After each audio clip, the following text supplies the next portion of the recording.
2편 흔들리는 중심. 그날 이후 하연은 종종 교회를 찾았다. 예배 시간엔 오지 않았지만 평일 한산한 시간에 조용히 들어와 앉았다 가곤 했다. 특별한 말을 나누진 않았다. 그녀는 늘 뒷자리에서 홀로 앉아 있다가 조용히 일어나 성전 앞에 놓인 촛불 하나에 불을 붙이고 나갔다. 무속인은 촛불을 켜지 않나요? 도윤이 어느 날 물었다. 켜요. 저도 굿판에서 수없이 켰어요.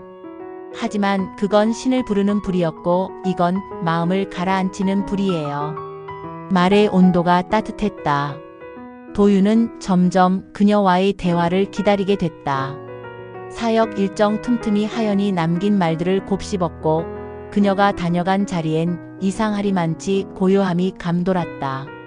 그러던 어느 날 마을에 작은 소란이 일었다. 목사님, 혹시 그 여자 하연이라는 사람 교회에 자주 드나드는 거 아세요? 이야기를 꺼낸 사람은 청년부 교사이자 열성 신자였던 이자경 집사였다. 네, 알고 있습니다.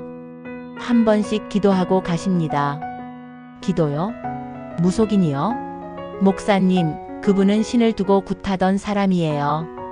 그런 분이 교회를 드나들면 다른 교인들 보기에. 자경 집사님, 도윤은 말을 끊으며 조심스럽게 말했다. 우리 교회가 환영하는 사람은 누구죠? 죄인이요? 상처 입은 영혼이요? 그건 알지만. 그럼 그분도 교회에 올 수 있어야 하지 않을까요?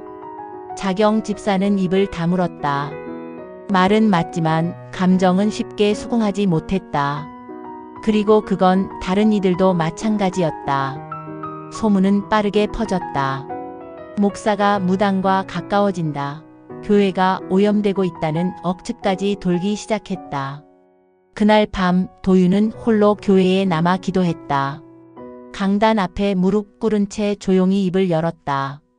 주님, 이 마음이 저의 욕심인지 주님의 뜻인지 분별할 수 있도록 지혜를 주세요. 그 사람을 향한 이끌림이 연민인지 진심인지 제 안의 중심이 흔들리지 않게 붙들어 주세요. 그 기도는 간절했지만 마음속 파도는 쉽게 잦아들지 않았다. 며칠 후 하연과 다시 마주쳤다. 이번엔 그녀가 먼저 말을 꺼냈다. 소문이 돌고 있죠? 예. 아무래도 그런 일이. 제가 불편하게 만들고 있는 건 아닐까요? 하연 씨는 단 한 번도 누구를 불편하게 한 적이 없습니다. 그녀는 고개를 돌려 바깥을 바라보았다.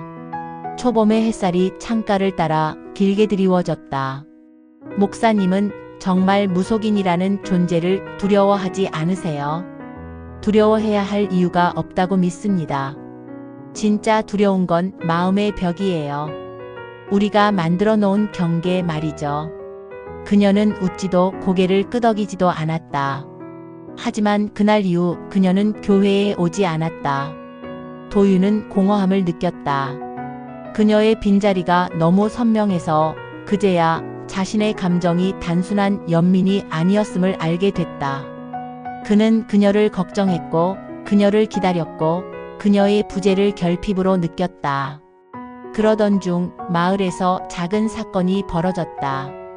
한 할머니가 위독해졌고 병원에서 마지막이 가까워졌다는 말을 전해왔다. 도윤은 병문안을 가려 했지만 이미 그곳엔 누군가 먼저 다녀갔다는 소문이 있었다.